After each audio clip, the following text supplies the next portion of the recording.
Welcome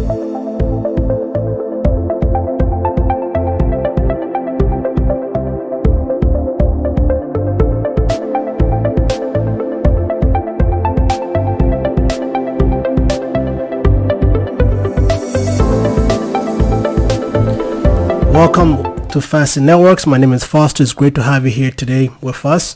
At Phishing Networks, we make network security and cybersecurity simple and easy for you and your organization. I wanted to touch on what we did last time, talking about social engineering. And as I had mentioned in that video, there's social engineering, just the umbrella that a lot of these scams fall under. And so today we're going to go over phishing, right? We're going to go over phishing and explain what it is, how it is orchestrated, and how you can protect yourself. Really fundamentally, some of the tips that we shared last time is going to be the same. Okay, so join us as we tackle, or as we take a look at what phishing is and how to avoid it, or how to mitigate if you were ever phished, pun intended. All right, join us. So phishing is really, it's not a real fish. Okay, hey, we're not talking about a real fish here, but we're talking about a way in which cyber criminals use to steal your personal information.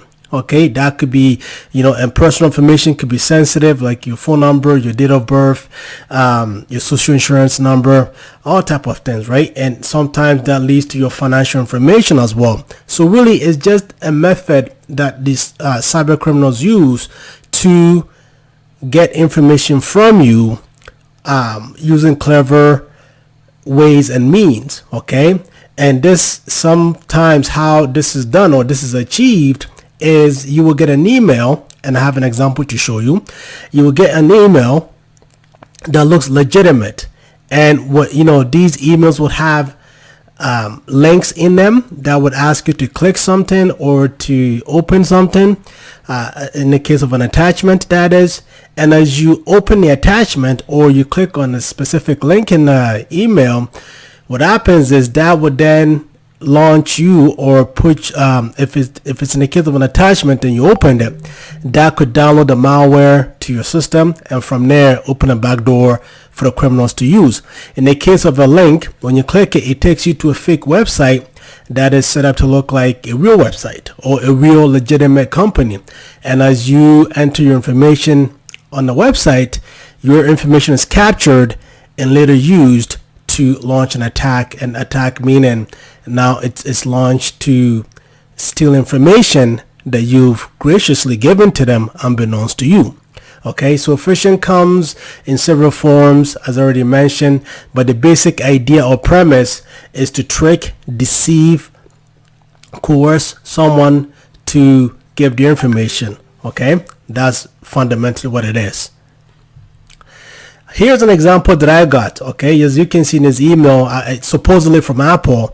It says Apple ID, but if you look at the email address, THKV, thank God Apple makes life easy for us, right? They will never put this will never come from Apple. The short end of it is, right? So really, this is a fake email, but to the untrained eye, to the person who does not know, if they don't know how to see or discover the true email address, then it's easy to be fooled. Okay, and as you can see, it says verify your account. So as I mentioned in the previous slide, if I was to click on verify your account link, a fake website resembling Apple's will open up, and from there it's game. Okay, from there, if I don't stop and I enter my information, well, I've just given the criminals my sensitive information, such as my username and password.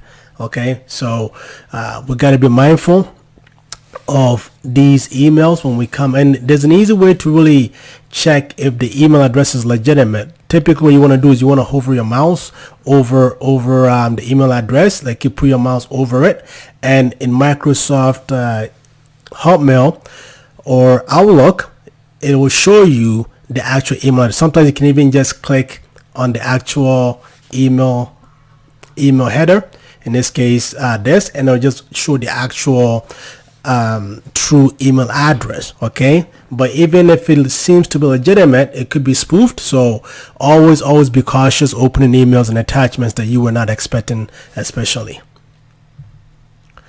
Now, as I mentioned, there are several. So phishing is just it's a subset of social engineering, but even phishing itself, there are several flavors of it, if you will. So there's spearfishing, and spearfishing basically looks at a specific group of people, user within an organization or within a group of, say, Facebook group, okay, that has a lot of influential people. Spearfishing would attack those, because the idea is that if you can get one of those people to compromise, then you can get a lot of good information. So usually these people, when they do spearfishing attack, the criminals will typically target like the IT department, okay, because if you can get the IT guys fooled, well, you've got access to the kingdom, or you've got access to the company's resources that you can then target as you will. So spearfishing is targeting a group of people, and the goal is to infiltrate and steal information, or sometimes even make it look like the attack is originating from the group itself, right? So if you were able to spoof something that appears to have come from the group, then the people in that group are not as suspicious as they would normally be. So in this case, if the email came from one of the group members, it came from John, for example, and John, we know John, he works here, blah blah blah. So it's easy to be fooled and tricked into doing stuff that you would normally not do. So spearfishing is dangerous. It's very dangerous because it could come from somebody that you perceive to know, and as a result fall vulnerable to that trick and attack. Then there's Waylon. Waylon is really targeting the high level employees of the organization. So CEO, CFO, CTO, CIO, all the C-level folks, or even the chair, the board member folks, or the chair, whoever it is, right? It's really targeting high level employees of the organization, because if you can get the CEO to compromise, well, guess what you can get? If you can get the CFO to compromise. So it's looking at high level employees or high level people in an organization. Okay, that's what Waylon is. Phishing is just done over a phone, so it's the same as phishing, but really you're doing it through phone mechanism, either through voicemails or just making a phone call that appears to be legitimate. And when you answer the phone call, you're told to follow some instructions, validate your account over the phone, or in the case of a text voicemail, the voicemail is left, making it appear to be urgent, and you listen, you open that voicemail and you follow the instructions left there, and your game. So really, phishing is the same thing but done over phone, and the idea, of course, the end goal is to trick and to deceive and to steal your information. And quite often they use they spoof or fake call ID. So if you're just looking at call ID as means to validate that this is true, beware. They can spoof those and make it seem legitimate. Okay. Another one is smishing. Smishing just over text message. Okay, so we all receive these fake text messages that has embedded in them links that they want you to click. Once again, if you are not paying attention to these things, then you become victimized, because this happens a lot on the WhatsApp platform.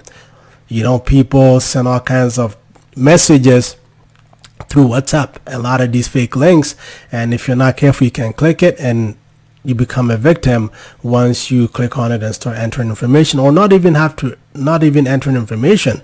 You could just click it and it will download something that you're not aware of. So be careful when you receive these fake text messages, whether it's through regular SMS or through WhatsApp or some other IM instant messaging app that you're using. Okay, be careful on these fake links and messages that appear on your phone. Now here's an interesting fact that happened here in Canada. So really, since COVID not only brought about of course, destruction, sickness and death and all of the stuff we don't even want to think about. But along with it, you have these criminals that, for the life of me, they used it as a leverage to take advantage of people. So according to the Canadian Anti-Fraud Center, nearly 10,000 people fell victim to COVID-19 fraud. Okay, cyber fraud. That is, and that netted in about 7 million or so loss of money. So the criminals are using COVID-19 to trick people, to steal their information. So beware, beware, beware. I cannot say that enough. Beware when you receive unwanted or unsolicited phone calls and emails and text messages. Beware. The New York Times also reported that Americans had fallen victim, and of course, because they are a larger population, they lost more money than the Canadians. Okay, but at the end of the day, it's the same thing. People being deceived and being tricked to give up information, and that leads to loss of income or loss of money in this case, right? And our Canadian Cyber Center reported that since COVID-19, they have shut down 4,000 or so more fake websites. Okay, fake websites, emails and apps that were stood up to trick people, to deceive, to steal information. And the Cyber Center has done a great job shutting down a lot of these. Of course, they can't find everything. They won't be able to stop everything. So really, it's up to you to protect yourself. Okay. And once again, here are some recommendations and tips to stay safe, to stay really aware. And once again, just it's the basic stuff, right? It's really the basic stuff that we've gone over that you need to be aware of. And if you adhere and apply these principles, then you will stay safe and under the radar. Even if these things were to happen to you, you know how to navigate and how to avoid or how to stop it from continuing. Okay, so stay safe. I hope this has been informative for you. And if you like, then subscribe and like. And also you can find us on faci.ca. If you need more information, visit faci.ca. Okay, take care. Bye bye.